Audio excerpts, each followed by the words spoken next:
Agar ota-onangiz, bobo yoki buvingіз telefon ishlatsa, plastik karta ishlatsa, pensiya yoki nafaqa olsa, bu video ularga bevosita tegishli.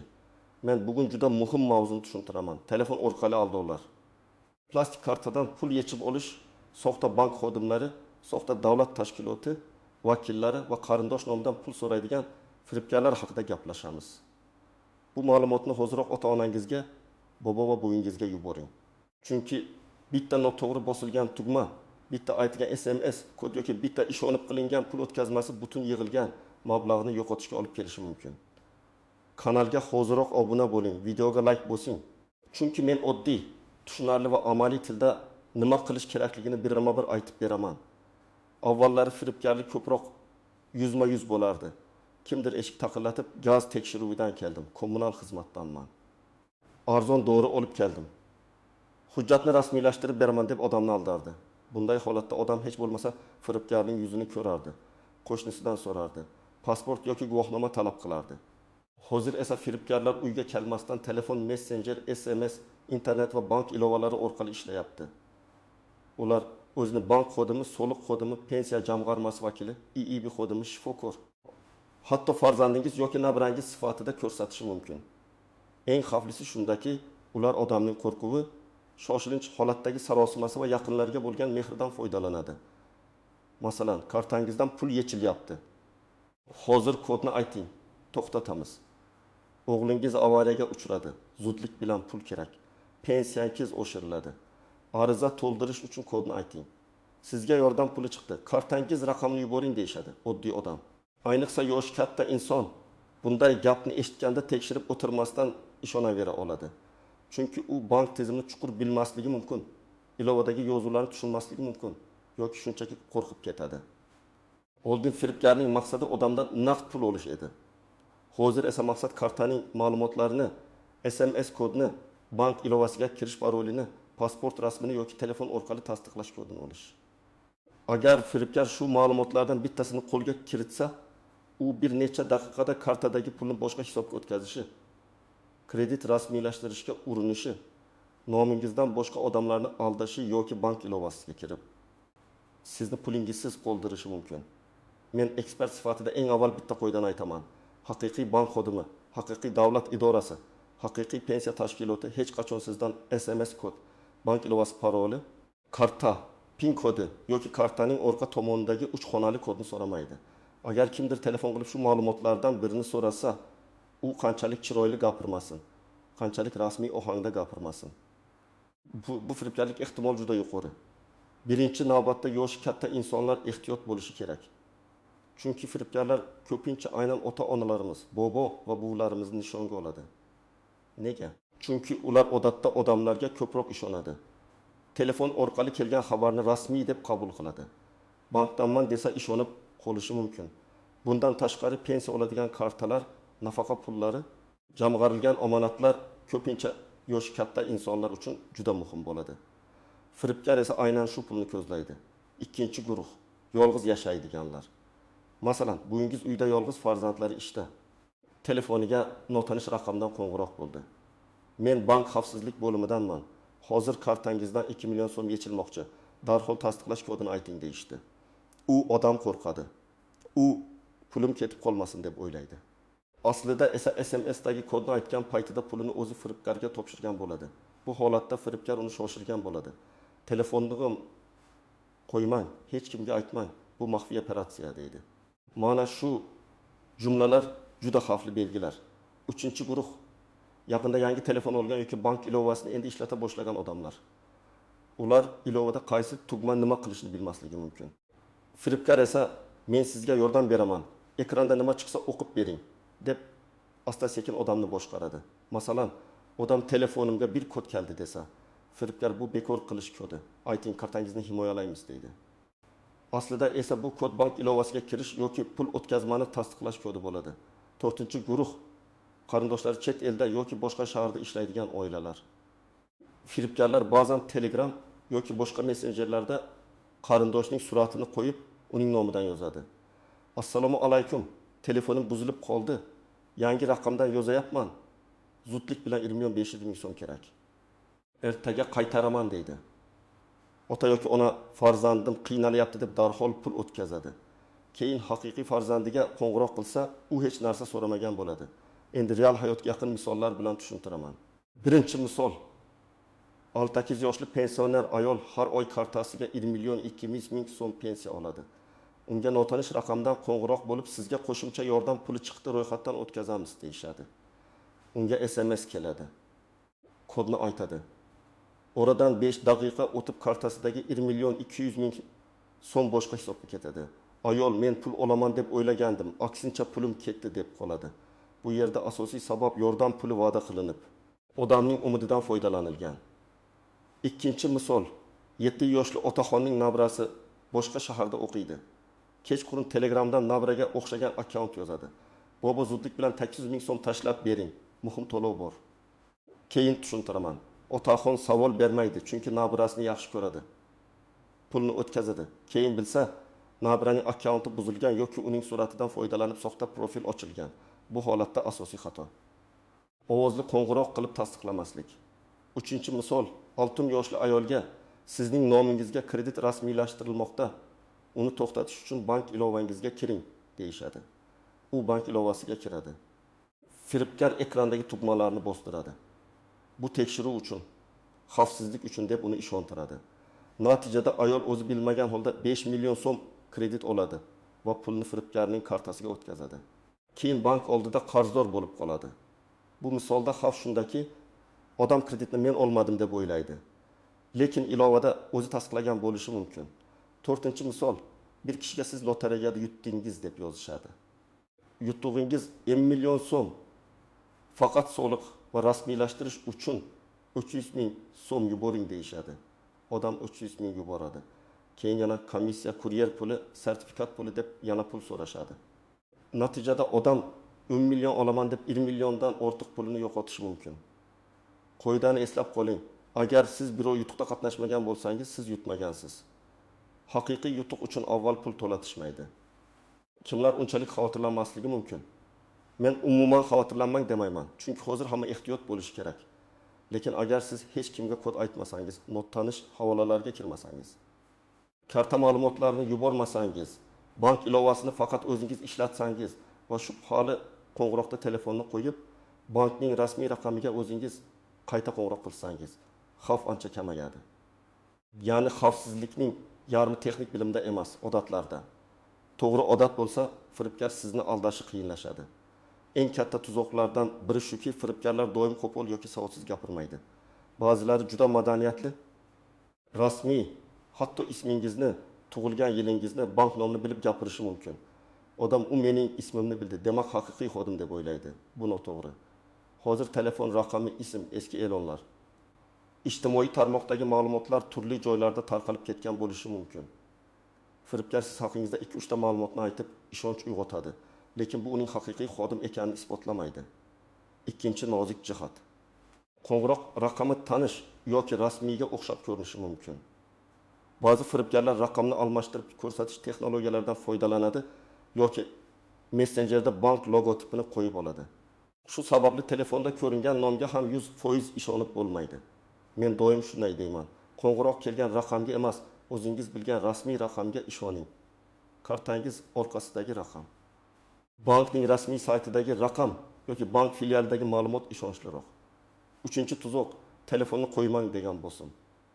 Haqiqiy bank xodimi sizga o'ylashga, tekshirishga, filialga borishga imkon beradi. Firibgar esa sizga vaqt bermaydi. Hozir aytmasangiz pul ketadi. 5 daqiqa ichida bloklanadi. Hech kimga aytmang, operator liniyada kutyapti, bu maxfiy tekshiruv deydi. Men bunday vaziyatda aniq maslahat beraman. Kim shoshiltirsa, o'sha shubhali. Telefonni qo'ying. Bu odobsizlik emas, bu xavfsizlik. 4-tuzoq. Pulni xavfsiz hisobga o'tkazing degan gap. Bank hech qachon mijozdan pulni xavfsiz kartaga o'tkazishni talab qilmaydi. Agar kimdir kartangiz xavf ostida, pulni mana bu raqamga o'tkazing, vaqtcha saqlab turamiz desa, bu firibgarlik. Bank kartani bloklashi mumkin, operatsiyani tekshirishi mumkin, sizdan filialga kelishni so'rashi mumkin, lekin pulingizni begona kartaga o'tkazing demaydi. 5-tuzoq, soxta havolalar. Masalan, SMS yoki Telegram orqali pensiya qayta hisoblandi, kompensatsiya oling, subsidiya uchun ro'yxatdan o'ting. yetkazib berish to'lovini tasdiqlang degan havola keladi. Odam bo'lsadi. Sahifa bank yoki davlat saytiga o'xshaydi. U yerga karta raqamini, amal qilish muddatini, orqa kodni kiritadi. Keyin pul yechiladi. Yo'lingizda bo'lsin, rasmiy xizmatlar uchun manzilni o'zingiz yozib kiring yoki rasmiy ilovadan foydalaning. Messengerdan kelgan havolaga ishonmang. 6-nozik jihat. Qarindosh ovozini o'xshatish. Hozir texnologiya rivojlanib, ayrim hollarda odamning ovoziga o'xshash audio tayyorlash yoki eski ovozli xabarlardan foydalanish mumkin. Shuning uchun ovozini eshitdim. Demak, o'zi deb ham darhol ishonmang. Agar kimdir men avariyaga uchradim, gapira olmayman, pul yuboring desa, albatta boshqa yo'l bilan tasdiqlang. Masalan, farzandingizning eski raqamiga qo'ng'iroq qiling, uning turmush o'rtog'iga, do'stiga, ish joyiga yoki boshqa qarindoshga bog'laning. Oilada oldindan maxfiy savol kelishib oling. Masalan, bizning bolalikdagi itimizning o'ti nima edi yoki buvingizning mahallasidagi eski do'kon nomi nima edi? Firibgar buni bilmasligi mumkin. 7-tuzoq, men militsiyadanman yoki tergov bo'lyapti deb qo'rqitish. Ular sizning kartangiz jinoyatda ishlatilgan, siz guvohsiz. Hech kimga aytsangiz javobgarlik bo'ladi deyishi mumkin. Oddiy odam bunday gapdan qo'rqadi. Lekin haqiqiy huquqni muhofaza qiluvchi organ xodimi telefon orqali sizdan SMS kod so'ramaydi. Pul o'tkazishni buyurmaydi. Bank ilovasidagi amallarni bajartirmaydi. Agar bunday qo'ng'iroq bo'lsa, telefonni qo'yib, yaqinlaringizga ayting va rasmiy organlarga o'zingiz murojaat qiling. 8-jihat. Ba'zan firibgarlar kichik summa bilan boshlaydi. Faqat 2000 so'm tasdiqlash to'lovi. Faqat 2000 so'm xizmat haqi deyishadi. Odam bu katta pul emas deb yuboradi. Keyin ular odamning ishonuvchanligini bilib, kattaroq pul so'raydi. Firibgarlik ko'pincha darhol 1 milliondan boshlanmaydi. Balki kichik pul, kichik kod, kichik ma'lumotdan boshlanadi. Birinchi qadam oilaviy xavfsizlik qoidasi tuzing. Ota-onangiz, bobo va buvingiz bilan o'tirib, oddiy tilda ayting. Hech kimga SMS kod aytilmaydi. Hech kimga PIN kod aytilmaydi. Kartaning orqa tomonidagi 3 raqam aytilmaydi. Pasport rasmi notanish odamga yuborilmaydi. Notanish havolaga karta ma'lumoti kiritilmaydi. Bu qoidani qog'ozga yozib, telefon yoniga yoki muzlatgichga yopishtirib qo'ying. Yoshi katta odamlar uchun yozma, eslatma juda foydali. Ikkinchi qadam shubhali qo'ng'iroq algoritmini o'rgating. Agar kimdir bankdaman desa, javob bitta bo'lsin. Men hozir telefonni qo'yaman va bankning rasmiy raqamiga o'zim qo'ng'iroq qilaman. Keyin telefonni qo'yish kerak. Bahslashish shart emas, tushuntirish shart emas, u odamni ishontirish shart emas. Firibgar bilan qancha uzoq gaplashsa, shuncha ko'proq ta'sir o'tkazadi. 3-qadam bank kartalarini tartibga keltiring. Agar ota-onangizda katta pul saqlanadigan karta bo'lsa, uni kundalik xaridlar uchun ishlatmaslik yaxshiroq. Kundalik xarajat uchun alohida kartada kichik summa tursin. Masalan, asosiy jamg'arma kartada 10 million so'm bo'lsa, bozorda yoki dorixonada ishlatiladigan kartada 300-500 ming so'm tursin. Shunda karta ma'lumoti tarqalib ketsa ham zarar cheklangan bo'ladi. Bank ilovasida internet to'lovlari, onlayn xaridlar va pul o'tkazmalariga limit qo'yish imkoniyati bo'lsa, albatta limit qo'ying. 4-qadam SMS xabarnomalarini yoqing. Har bir kirim va chiqim haqida xabar kelib tursin. Agar kutilmagan yechim yoki o'tkazma ko'rinsa, darhol bankka murojaat qilish mumkin. Ba'zi odamlar SMS uchun pul ketadi deb xabarnomani o'chirib qo'yadi. Lekin xavfsizlik nuqtai nazaridan bu xabarlar juda muhim. Bir necha ming so'm tejayman deb millionlab so'mni xavfga qo'yish to'g'ri emas. 5-qadam telefonni xavfsiz qiling. Ota-onangiz telefonda ekran paroli bo'lsin. Juda oson parol, masalan 1021 yoki 1234 qo'ymang. Messengerlarda 2 bosqichli himoyani yoqing. Telegram, WhatsApp yoki boshqa ilovalarni tasdiqlash kodi hech kimga aytilmasin. Agar akkaunt buzilsa, firibgar qarindoshlar ro'yxatiga yozib hammaning nomidan pul so'rashi mumkin. 6-qadam hujjatlarni notanish odamga yubormaslikni tushuntiring. Pasport rasmi, ID karta rasmi, bank kartasi rasmi, pensiya daftarchasi, shaxsiy ma'lumotlar faqat rasmiy joyda va zarurat bo'lganda beriladi. Telegramda hujjatingiz rasmini yuboring. Yordam puli chiqaramiz degan gapga ishonmang. Agar davlat yordami, subsidiya yoki pensiya masalasi bo'lsa, mahalla bank pensiya bo'limi yoki rasmiy davlat xizmatlari markaziga boring. Telefon orqali kelgan notanish odamga hujjat yuborish xavfli. 7-qadam oilada tekshirish qoidasi bo'lsin. Agar kimdir qarindosh nomidan pul so'rasa, albatta qo'ng'iroq qiling. Faqat yozishma yetarli emas. Agar telefon qila olmayman desa, bu yanada shubhali. Pul yuborishdan oldin kamida 2 odam bilan maslahat qiling. Masalan, ona farzandiga pul yubormoqchi bo'lsa, avval boshqa farzandiga, keliniga yoki nabirasiga qo'ng'iroq qilsin. 5 daqiqalik tekshiruv katta pulni saqlab qolishi mumkin. 8-qadam shubhali holat bo'lsa, darhol kartani bloklang. Agar kod aytibdi bu yuborilgan bo'lsa, havolaga karta ma'lumoti kiritilgan bo'lsa, telefon yo'qolgan bo'lsa yoki bank ilovasida begona operatsiya ko'rinsa, vaqt yo'qotmang. Bankning rasmiy qo'llab-quvvatlash raqamiga qo'ng'iroq qiling, kartani bloklashni so'rang, ilova parolini almashtiring. Keyin bank filialiga boring va ariza yozing. Arizada sana vaqt, qo'ng'iroq qilgan raqam, yuborilgan summa, karta raqami, SMS xabarlar va barcha tafsilotlarni ko'rsating. 9-qadam. Huquqni muhofaza qiluvchi organlarga murojaat qiling. Baribir pul qaytmaydi deb indamay qo'ymang. Ariza berish muhim. Sizda qo'ng'iroq raqami, karta raqami, yozishmalar skrinshoti, pul o'tkazma cheki, SMS xabarlar bo'lsa, bular dalil bo'ladi. Firibgarlar ko'pincha bir odamni emas, ko'p odamni aldaydi. Sizning arizangiz boshqa jabrlanuvchilar ishi bilan bog'lanishi mumkin. 10-qadam, ota-onangizni ayblamang. Agar ular aldangan bo'lsa, qanday qilib ishondingiz deb urushmang. Chunki uyalgan odam keyingi safar ham yashiradi. Firibgarning eng katta yordamchisi bu jabrlanuvchining uyalishi va sukut saqlashidir. Aksincha tinch gapiring. Bunday holat ko'p bo'lyapti. Birga hal qilamiz deng.